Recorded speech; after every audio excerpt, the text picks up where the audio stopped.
Hello everyone, कैसे हैं सब लोग। तो आज हम चैप्टर के फाइनल टॉपिक पे आ गए हैं जो है वर्क एनर्जी पावर के न्यूमेरिकल्स। आई नो काफ़ी बार बच्चों को काफ़ी डिफिकल्टी होती है regarding work energy power.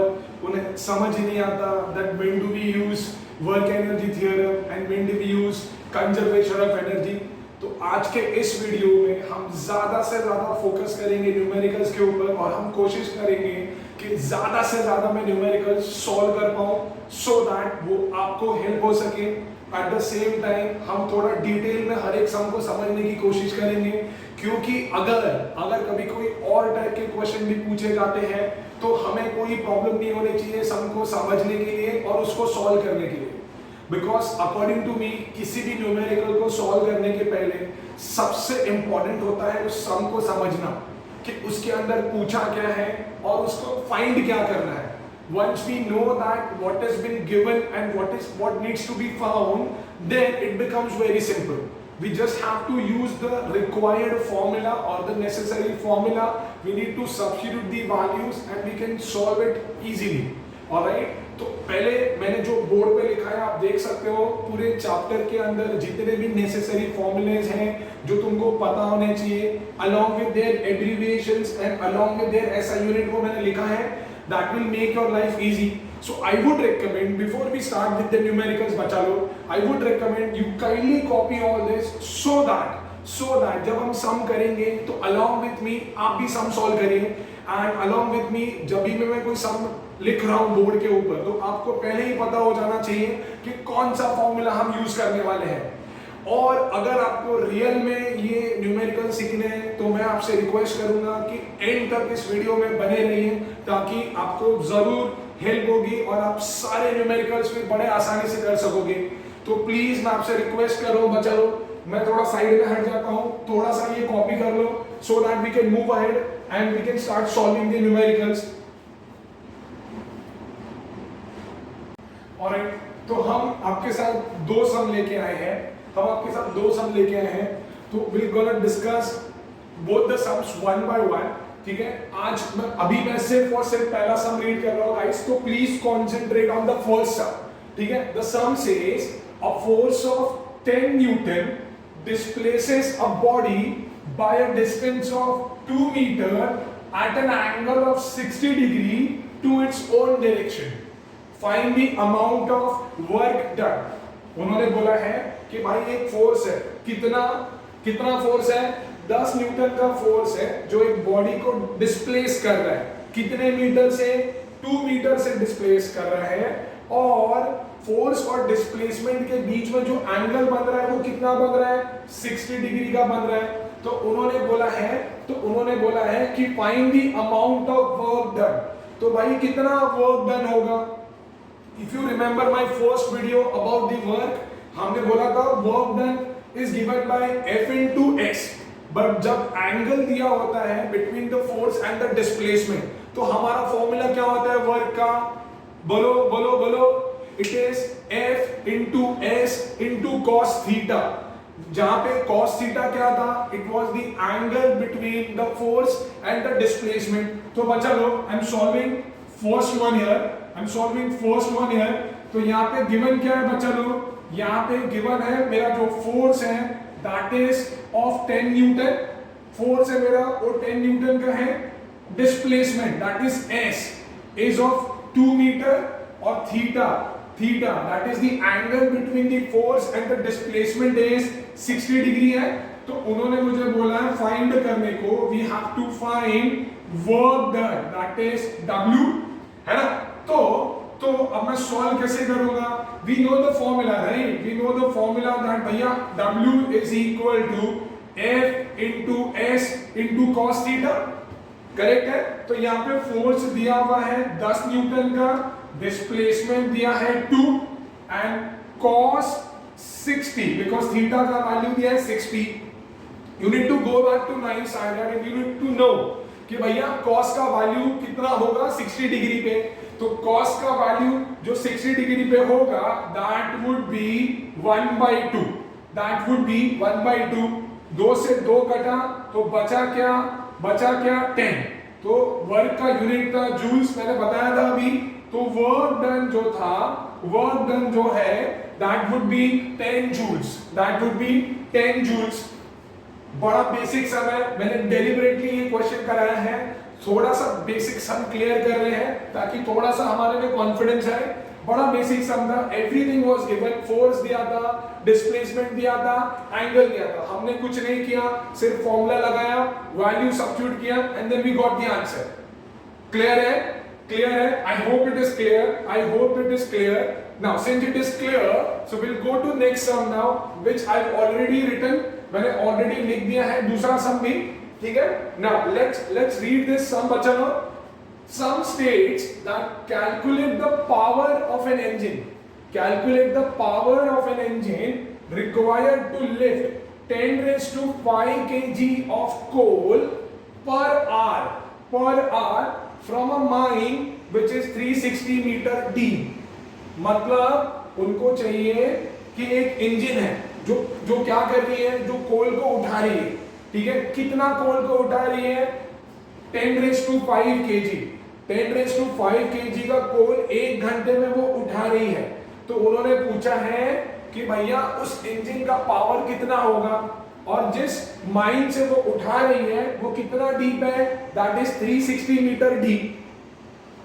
Do you agree कि सिंस इंजन को कोल को ऊपर उठाना है, इंजन को कोल को ऊपर उठाना है, so it has to work against the force of gravity. तो उसको क्या करना पड़ेगा? फोर्स ऑफ ग्रेविटी के अगेंस्ट काम करना पड़ेगा, है ना। तो यहाँ पे गिवन क्या है? यहाँ पे गिवन है कोल का mass, that is m, which is given as 10 raised to 5 kg, right? Now अभी यहाँ पे g का वैल्यू ऑलरेडी दे रखा है, that is 10 metre second raise to -2। अब ये जो कोल उठा रहा है 10 रेज़ टू 5 kg, वो पर आवर उठा रहा है, मतलब 1 घंटे में उठा रहा है, मतलब टाइम दिया हुआ है मेरा 1 आवर। अब 1 घंटे को मुझे सेकंड्स में कन्वर्ट करना पड़ेगा क्योंकि टाइम हमेशा सेकंड्स में होता है, टाइम हमेशा सेकंड्स में होता है। तो 1 आवर को हम सेकंड में कैसे कन्वर्ट करेंगे? 60 into 60, 60 into 60। क्लियर है? बिकॉज 1 घंटे में 60 मिनट होते हैं, 60 मिनट के और 1 मिनट के अंदर 60 सेकंड होते हैं। So we have multiplied 60 into 60। I am sure ये सबको पता है ना। और क्या दिया हुआ है? इट इज 360 मीटर डीप, मतलब भैया माइन की हाइट भी दी हुई है, that is 360 metre, that is 360 metre. So मैंने बोला कि इंजन को फोर्स ऑफ ग्रेविटी के अगेंस्ट काम करना पड़ेगा। क्यों करना पड़ेगा? क्योंकि वो कोल को नीचे से ऊपर उठा रहा है। जब नीचे से ऊपर उठाएगा तो हम क्या करते हैं? ग्रेविटी के अगेंस्ट काम करते हैं। मैं बॉल को भी ऊपर फेंकता हूं, तो हम क्या कर रहे हैं? I am throwing a ball against the force of gravity. तो भाई यहां पे since engine is raising a coal against the force of gravity,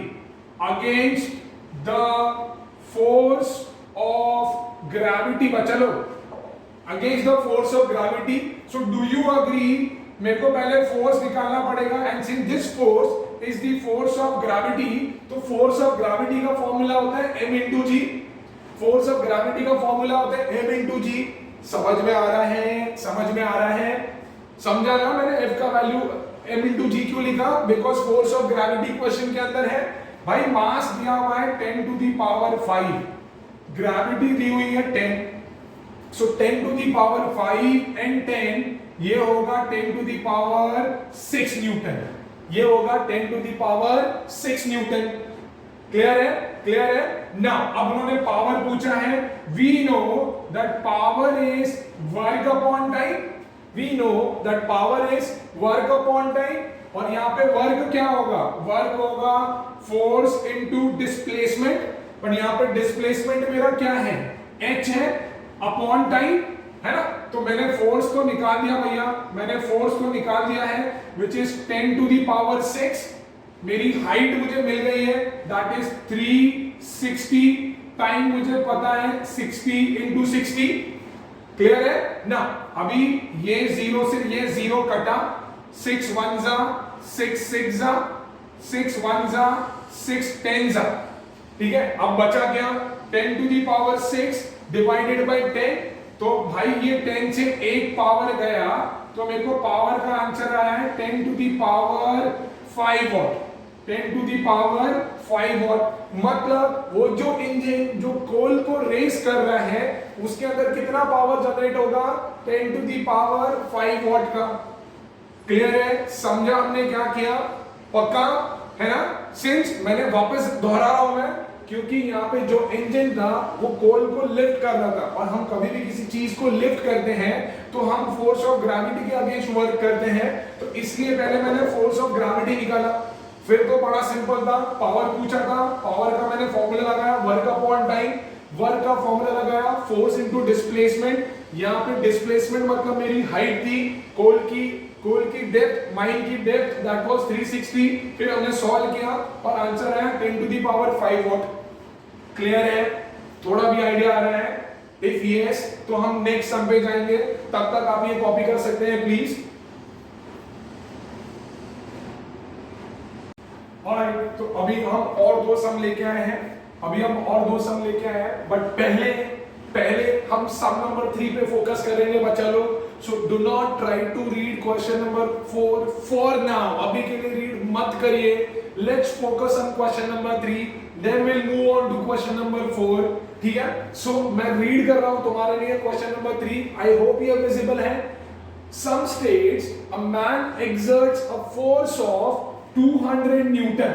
A man exerts a force of 200 Newton in pulling a cart at a constant speed of 16 metre पर second. एक man क्या कर रहा है, एक आदमी क्या कर रहा है, कार्ट को खींच रहा है, ठीक है। अब वो जो कार्ट को खींच रहा है, वो पुल कर रहा है, तो वो 200 न्यूटन का फोर्स लगा रहा है, और वो जो कार्ट है वो कांस्टेंट स्पीड पे मूव हो रही है, और वो स्पीड दी है 16 मीटर पर सेकेंड, वो स्पीड दी है 16 मीटर पर सेकेंड। तो उन्होंने बोला है भैया find the, calculate the power spent by the man. वो मैन जो है वो कितना पावर स्पेंड करेगा वो मुझे फाइंड करना है। आओ देखते हैं, चलो देखते हैं। मैं तीसरा सॉल्व कर रहा हूं यहाँ पे, ठीक है ना। गिवन क्या है पहले लिख लेते हैं। गिवन में भैया फोर्स दिया हुआ है 200 न्यूटन का, ठीक है। स्पीड मतलब वेलोसिटी दी हुई है 16 मीटर पर सेकेंड। उन्होंने बोला है calculate the power spent by the man, calculate the power spent by the man. Sir ji आपने बताया था कि पावर होता है वर्क अपॉन टाइम, ठीक है सर, ठीक है सर। वहां पे तो कहीं भी वेलोसिटी नहीं थी। अब अगर उन्होंने वेलोसिटी दी है तो वेलोसिटी के बेसिस के ऊपर मैं पावर कैसे फाइंड करूं? अरे हो सकता है भैया, सब कुछ पॉसिबल है, फिजिक्स है ये, ठीक है। तुमको वर्क का फॉर्मूला पता है? बोलो हाँ पता है ना। तुमने क्या बोला कि work is equal to what? Work is equal to force into displacement, हाँ कि ना? यस। तुमको पावर का फॉर्मूला पता है? Yes, it is work upon time. Clear है? अब यहाँ पे अगर मैं वर्क के बदले फोर्स इनटू डिस्प्लेसमेंट लिखता हूं एंड अपॉन टाइम, करेक्ट है? मैंने कुछ भी नहीं किया, मैंने यहाँ पे वर्क का फॉर्मूला लिख दिया, फोर्स इनटू डिस्प्लेसमेंट, टी के जगह पे टी रखा। नाउ अब मुझे पता है ना what is displacement upon time बचा लो, 9th standard, motion in one dimension. what is displacement upon time? displacement upon time होता है velocity, displacement upon time होता है velocity। तो यहाँ पे मेरा जो पावर का फॉर्मूला बनेगा वो बनेगा force into s upon t के जगह पे मैं लिखूंगा वेलोसिटी, s अपॉन t के जगह पे मैं लिखूंगा वेलोसिटी। समझ में आ रहा है ये फॉर्मूला कैसे आया? कुछ भी नहीं किया बच्चा लोग, हमको जितना फॉर्मूला पता है मैंने सब लिख दिया। उसने पावर पूछा था, मैंने बोला पावर होता है वर्क अपॉन टाइम, हम सब जानते हैं। फिर मैंने वर्क का फॉर्मूला लिखा, that is F into S upon T, सबको पता है। फिर यहां से मुझे क्लिक हुआ कि भैया ये जो डिस्प्लेसमेंट अपॉन टाइम है ये तो कुछ नहीं पर वेलोसिटी है। ये तो कुछ नहीं पर वेलोसिटी है। तो फिर मैंने क्या कर दिया, फोर्स तो फोर्स था, इस s अपॉन टी की जगह पे मैंने लिख दिया वेलोसिटी। तो यहां से मुझे पावर का नया फॉर्मूला मिला। लिख लो वो फॉर्मूला का जो पेज मैंने बनवाया है उस पे लिख लो कि power is given by force into velocity as well. MCQ में आता है 4 फॉर्मूले देंगे, उसमें से वो बोलेंगे कि इसमें से कौन सा पावर का फॉर्मूला है। तो एक ऑप्शन ये जरूर होगा दैट फोर्स इनटू वेलोसिटी। ऐसा भी पूछते हैं कि पावर में कब फाइंड कर सकता हूं, जब फोर्स और वेलोसिटी दिया है। ऐसे 4 ऑप्शन देंगे, तो जहां फोर्स और वेलोसिटी होगा वहां तुमको टिक करना है। समझ में आ रहा है? तो power is given by the formula force into velocity. समझ में आ रहा है? तो ये मैंने तुमको समझाया कि ये आया कैसे। तो यहाँ पे मैं डायरेक्टली वो फॉर्मूला लगा सकता हूं कि भैया पावर जो होगा वो होगा फोर्स इनटू वेलोसिटी। फोर्स उन्होंने दिया हुआ है 200, वेलोसिटी दी है 16 2 जा हुआ 32 और 2 0 लग गए। So it is 3200 watts. देखो कितने बच्चे जैसा समझा, इट इज जस्ट 3200 वॉट्स। समझ में आ रहा है? पक्का? चलो आगे बढ़ते हैं let's go to sum number 4 जो काफी बड़ा है। ठीक है ना, सम नंबर 4 पे बढ़ते हैं हम लोग। सम number 4, now let's read sum number 4 first. Sum number 4 states a water pump raises 50 liter of water through a height of 25 meter in 5 seconds. एक वाटर पंप है जो 50 लीटर ऑफ पानी को रेस कर रहा है। रेस। अरे रेस है ये तो, सर ने बोला था रेस करेंगे, ऊपर उठाएंगे, मतलब मैं फोर्स ऑफ ग्रेविटी के अगेंस्ट काम कर रहा हूं। उस केस में मेरा फोर्स का फॉर्मूला होगा m इंटू जी। उस केस में मेरे फोर्स का फॉर्मूला होगा m इंटू जी। ठीक है, तो वो वाटर पंप ने क्या किया भैया, 50 लीटर का पानी रेस किया। कितनी हाइट तक? 25 मीटर तक। कितने टाइम में? 5 सेकंड में। तो उन्होंने बोला है calculate the power of the pump use. तो वो जो पंप है उसका पावर कितना यूज हुआ है, उन्होंने बोला कि भैया अज्यूम करो कि 100% एफिशिएंसी पे वो पंप चल रहा है। एफिशिएंसी का मतलब होता है कि वो एकदम सॉलिड है, जितना मैं उठाना चाह रहा हूं उतना ही वो पंप उठा रहा है, जो कि रियलिटी में पॉसिबल नहीं है। हम नेक्स्ट चैप्टर में करेंगे मशीन में। ठीक है, कोई भी मशीन 100% एफिशिएंट नहीं होता, नहीं तो वो भगवान बन जाएगा, उससे फिर हम भगवान की मशीन बोलेंगे। ठीक है, नो मशीन इज 100% एफिशिएंट। मैं डिटेल में अभी जाऊंगा नहीं, हम नेक्स्ट चैप्टर की वेट करेंगे। ठीक है, अभी के लिए उन्होंने बोला है कि वो मशीन 100% एफिशिएंट है, वो मुझे अज्यूम करना है। देन नेक्स्ट उन्होंने ग्रेविटी दी हुई है दैट इज 10 न्यूटन पर केजी। उन्होंने डेंसिटी ऑफ वाटर दी हुई है दैट इज 1000 केजी पर मीटर क्यूब। वो क्यों दी हुई है? क्योंकि वॉल्यूम दिया हुआ है उन्होंने वॉल्यूम दिया हुआ है। नहीं, स्टैंडर्ड डेंसिटी का फॉर्मूला क्या होता है? Mass upon volume. तो मुझे डेंसिटी भी पता है, डेंसिटी का फॉर्मूला होता है मास अपॉन वॉल्यूम। मुझे डेंसिटी भी पता है, मुझे वॉल्यूम भी पता है, तो उससे मुझे मास मिल जाएगा। सर मास मिलेगा तो क्या होगा सर? उससे मुझे फोर्स मिल जाएगा, फोर्स ऑफ ग्रेविटी, क्योंकि वाटर को रेस किया है। तो एक बार मुझे मास मिला, मल्टीप्लाई में जी करूंगा तो मुझे फोर्स मिल जाएगा।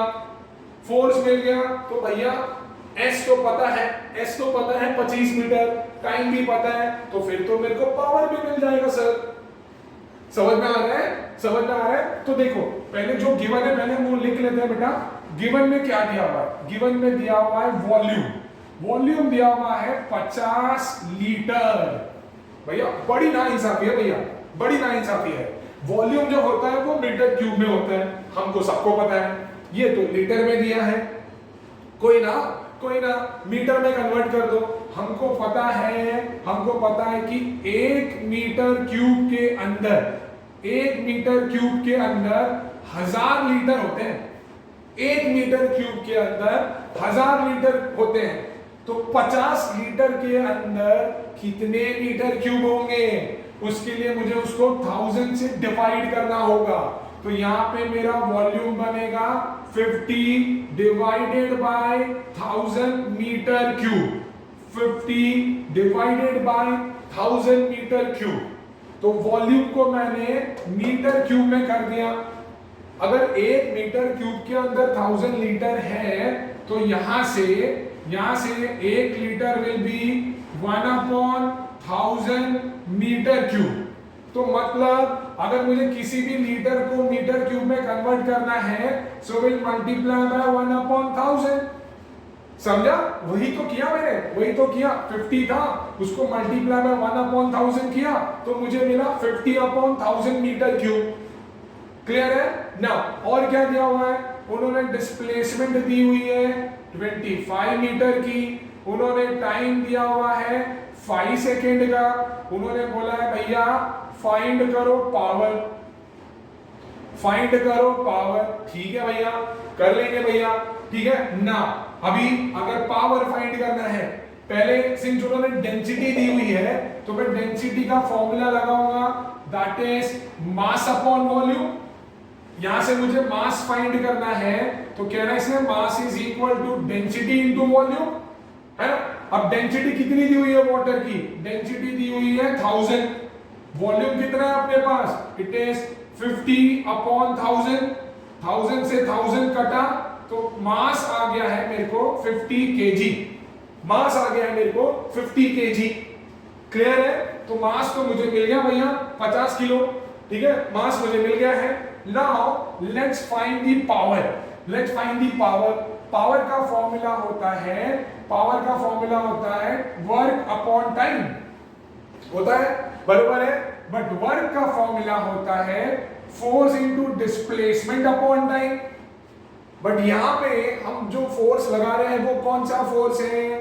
Force due to gravity. तो यहां पे मेरा फोर्स बनेगा m into g into s upon time, upon time.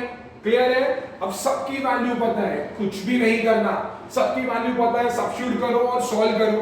देखो मास अपने को आ गया है 50, ग्रेविटी दी हुई है 10, डिस्प्लेसमेंट दिया हुआ है 25 एंड टाइम दिया हुआ है 5, एंड टाइम दिया हुआ है 5। भैया गया ये 5 से 1 जा और ये गया 10 जा, हो गया। फिर तो कितना सिंपल है, 25 इंटू 10 इंटू 10, तो 25 के पीछे कितने जीरो लगेंगे? 1 और 2। सो पावर मुझे जो आया है वो आया है 2500 वॉट्स का। पावर जो मुझे आया है वो आया है 2500 वॉट्स का। क्लियर है? क्लियर है? बड़ा ही इंपॉर्टेंट सम था, अच्छा सम था, थोड़ा दिमाग वाला सम था। क्लियर है? ठीक है, चलो आप लोग कॉपी कर लो, फिर हम लोग आगे बढ़ते हैं। प्लीज कॉपी कर लो। ऑलराइट, सो आज के दिन का ये 5th सम है। आज के दिन का ये 5th सम है, काफी बड़ा सम है। ठीक है, तो पहले मुझे ध्यान से, मुझे नहीं, हमें ध्यान से इसको रीड करना होगा। ठीक है, let me read the sum for you guys, है ना। So question states a man raises a box of mass 50 KG. एक आदमी है जो बॉक्स को रेस कर रहा है जिसका मास 50 केजी है, up to a height of 2 metre in 20 seconds, up to a height of 2 meter in 2 seconds, while another man raises the same box to the same height in 50 seconds.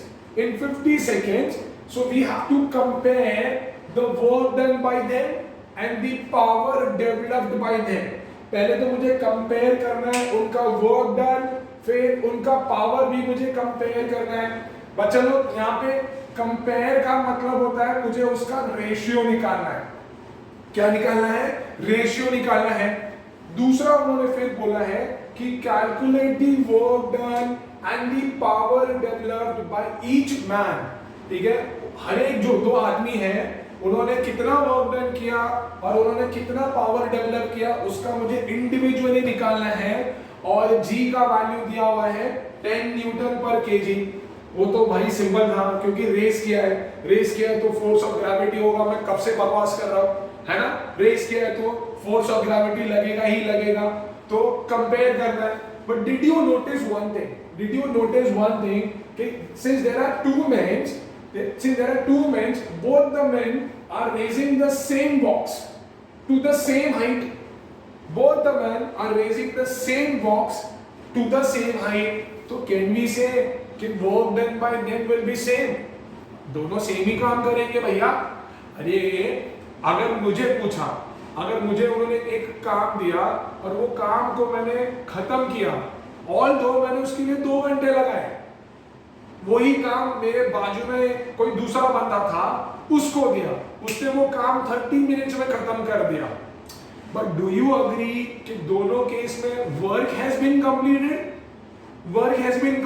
So if somebody will ask me कि calculate or compare your work with that man's work, I would say it is one only, क्योंकि हम दोनों ने काम खत्म किया है और हमने देखा है कि work is independent of time. फर्क ही नहीं पड़ता कि किसी ने काम खत्म करने को कितना टाइम लिया, as long as उसने काम खत्म किया। हम रेस में भागते हैं, लेट्स से आप आए फर्स्ट, लेट्स से मैं लास्ट आया। बट अगर मुझे कोई आके पूछेगा कि what is the work done by you and me और compare the work done by you and me, I would still say it is 1:1, क्योंकि हम दोनों के केस में हम दोनों ने रेस को कंप्लीट करा, इररिस्पेक्टिव ऑफ आपने कितना टाइम लिया या मैंने कितना टाइम लिया, मैटर ही नहीं करता। एज लॉन्ग एज काम खत्म हुआ है तो ratio of their work will be 1। Reason था कि आपने भी सेम रेस भागी है, मैंने भी सेम रेस भागी है। अगर कुछ अलग होता, अगर आपने 100 मीटर की भागी होती और मैंने 300 मीटर की भागी होती तो बात अलग था, ठीक है। अब यहाँ पे 2 आदमी है, यहाँ पे दोनों सेम मास उठा रहे, तो दोनों के ऊपर जो फोर्स ऑफ ग्रेविटी, दोनों के लिए जो फोर्स ऑफ ग्रेविटी होगी वो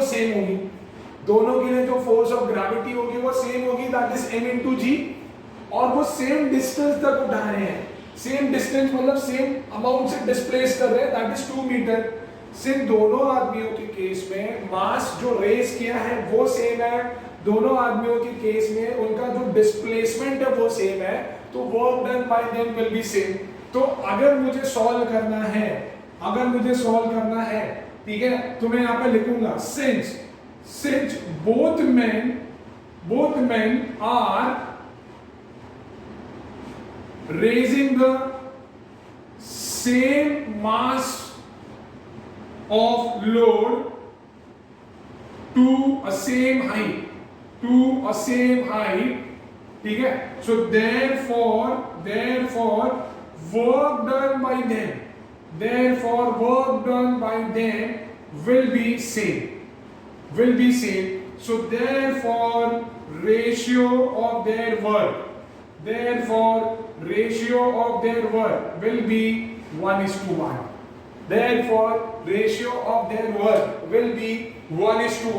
दोनों आदमी जो है वो सेम लोड को रेस कर रहे हैं, सेम मास के लोड को रेस कर रहे हैं up to a same height, इसीलिए work done by them will be same.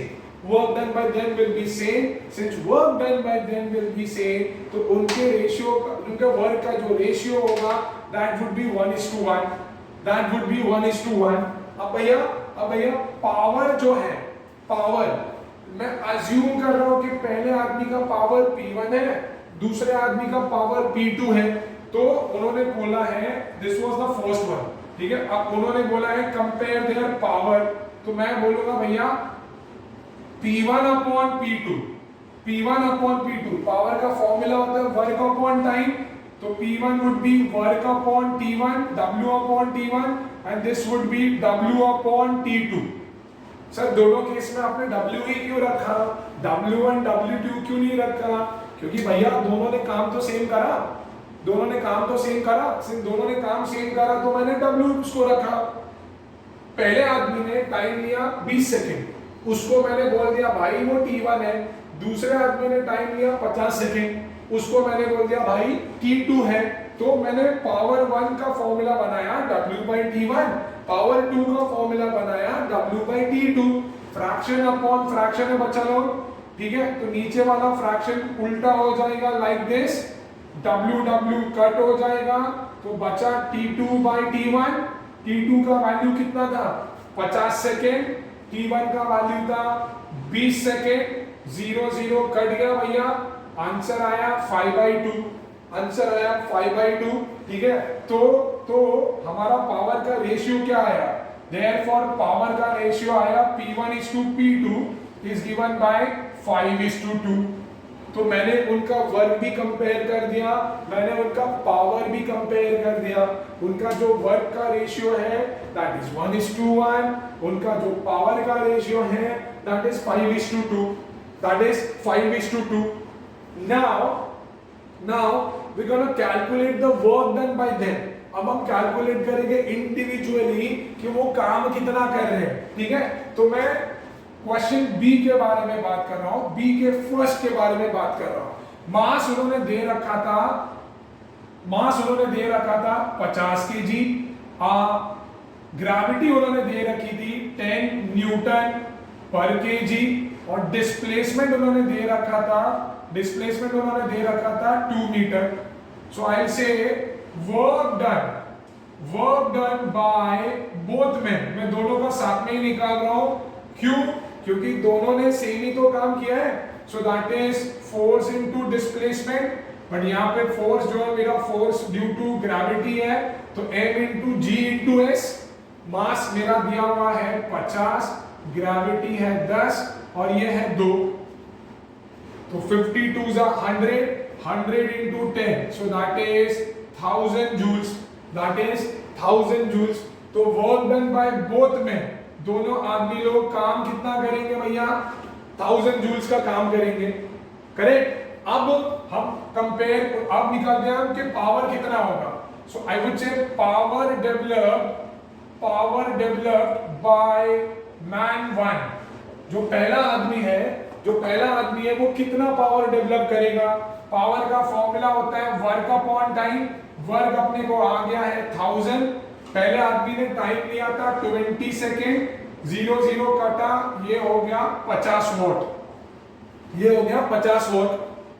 दूसरा power developed by second man, ठीक है, by man 2, again same formula, W this was T1, W by T2, work तो उनका same था 1000, तो 1000, उसने time कितना लिया 50, 0 0 से कटा, तो ये आंसर आया 20 वॉट्स, ये आंसर आया 20 वॉट्स। तो भैया जो पहला आदमी था उसका जो पावर आया है वो है 50 वॉट, जो दूसरा आदमी था उसका जो पावर डेवलप हुआ है वो है 20 वॉट्स का। बोर्ड के अंदर ऐसे सम भी आते हैं फॉर 4 मार्क्स, ठीक है, काफी सिंपल थे, कुछ करना नहीं था, हमने स्टेप बाय स्टेप सारा प्रॉपर एक्सप्लेनेशन के साथ ये सम सॉल्व किया है। I hope it is clear, if it is clear kindly copy, pause करके आप कॉपी कर सकते हैं इसको। ऑलराइट, एक ये बड़ा इंपॉर्टेंट सम है which is based on the logic of potential energy, ठीक है। I'll read this sum states a block A, ये block A दिख रहा है, weighing 100 न्यूटन, ठीक है, इसका जो फोर्स है वो 200, उसका जो वेट है, वेट फोर्स है that is 100 newton, is pulled up a slope of length 5 metre, मतलब इस वेट को ऊपर खींचा जा रहा है इस स्लोप के ऊपर, और ये स्लोप कितनी लंबी है 5 मीटर की, by means of constant force which is also equal to 100 Newton. So they have asked, the first question as what is the work done by the force F? ये जो फोर्स है वो इस block के ऊपर कितना work done करेगा, जब अगर उसको इस ब्लॉक को 5 मीटर से ऊपर मूव कराना है। So what will be the work done by this force? दूसरा, what is the increasing potential energy of the block A? मतलब जब ब्लॉक यहां से यहां पहुंच जाएगा ऊपर, तो उसकी पोटेंशियल एनर्जी कितने से इंक्रीज होगी। तीसरा, account for the difference in the work done by the force and the increase in potential energy of the block. ये मैं अभी एक्सप्लेन नहीं करूंगा, पहले हम फर्स्ट वाला आंसर कर सकते हैं। उन्होंने बोला what is the work done by the force F, what is the work done by the force F in moving the block A 5 metre along the slope, 5 metre along the slope, मतलब इस block को नीचे से ऊपर उठाने के लिए, नीचे से ऊपर उठाने के लिए इस फोर्स को कितना वर्क डन करना पड़ेगा, इस फोर्स को कितना वर्क डन करना पड़ेगा? तो I would say work done by the force will be equal to force into displacement. तो भैया इस ब्लॉक को ऊपर खींचने के लिए फोर्स कितना लगाया जा रहा है? फोर्स कितना लगाया जा रहा है? 100 न्यूटन का, और उसको जो डिस्प्लेस करना है वो स्लोप कितना लंबा है? ये जो स्लोप है ये कितना लंबा है? 5 मीटर का है, तो डिस्प्लेसमेंट हो गया मेरा 5, so 100 into 5 that is equal to 500 joules, that is equal to 500 joules. So work done by this force in moving the block over this slope is equal to 500 joules, is equal to 500 joules. Clear है? Now we'll move on to the next question, that is question B in this. उन्होंने पूछा है what is the increase in potential energy, what is the increase in potential energy of the block A, block A के potential energy में कितना increase होगा? ठीक है ना। अभी potential energy जब ब्लॉक यहाँ था तब मेरी potential energy कितनी थी? 0। अब ब्लॉक जब यहाँ पे आया है तो वो कितना ऊपर है? 3 मीटर अबव द ग्राउंड है, तो इंक्रीज कितना हुआ रहेगा? तो इंक्रीज हुआ रहेगा this minus this, let's say ये मैं बोल रहा हूँ पॉइंट P है और ये मैं बोल रहा हूँ पॉइंट Q है, तो कहना से पॉइंट P के ऊपर मेरी पोटेंशियल एनर्जी मैक्सिमम होगी। ठीक है, तो अभी मैं पोटेंशियल एनर्जी निकाल रहा हूँ।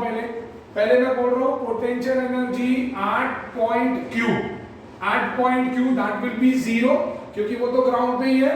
Now will find potential energy at point P that is nothing but mgh। अभी mg क्या होता है बच्चा लोग? mg क्या होता है? m into g, that is force due to gravity into h। अब force due to gravity कितनी है? 100 है ना। अब what is the height above the ground? What is the height above the ground? That is 3 meter, तो ये हो गया 3, so 100 into 3 is 300 joules। तो increase in potential energy कितना आ गया? Increase in potential energy is 300 minus 0 which is equal to 300 joules। तो मेरी जो potential energy है वो 300 जूल से इंक्रीज होगी। क्लियर है यहाँ तक? अब हम लोग थर्ड क्वेश्चन के बारे में बात करेंगे। थर्ड क्वेश्चन उन्होंने पूछा है that account for the difference in the work done by the force and the increase in potential energy of the block। इसका मतलब है कि भैया जो वर्क डन आया है और जो इंक्रीज इन पोटेंशियल एनर्जी आई है उसमें डिफरेंस क्यों है? आइडियली हमने क्या सीखा है कि जितना वर्क डन होगा that will be converted in the form of energy. तो आइडियली 500 जूल का अगर वर्क डन हो रहा है ये ब्लॉक को ऊपर खींचने के लिए, तो आइडियली मेरी एनर्जी भी 500 जूल की होनी चाहिए। तो वो डिफरेंस क्यों आ रहा है? तो वो डिफरेंस इसके लिए आ रहा है कि जब मैं ब्लॉक को ऊपर खींचूंगा इस स्लोप के ऊपर से तो फ्रिक्शन होगा कि नहीं भैया? फ्रिक्शन होगा, ठीक है। तो वो फ्रिक्शन की वजह से एनर्जी लॉस होगी in the form of heat. Friction की वजह से एनर्जी लॉस होगी in the form of heat, इसीलिए ये डिफरेंस आ रहा है, समझ में आ रहा है? तो I would write because while displacing the block over a slope there is a friction between between the block and the slope. So energy is converted in the form of heat. Energy is converted in the form of heat. ये difference इसके लिए आ रहा है क्योंकि जब मैं displace कर रहा हूं ब्लॉक को इस स्लोप के ऊपर, so there is a friction between the block and the slope, ठीक है, जिसकी वजह से एनर्जी कन्वर्ट हो रही है in the form of heat, ठीक है, जिसकी वजह से एनर्जी इज लॉस्ट, कन्वर्ट में लिखेंगे energy is lost in the form of heat, इसीलिए ये डिफरेंस आ रहा है, क्लियर है ना? चलो हम लोग मूव करते हैं आगे, ये कॉपी कर लो।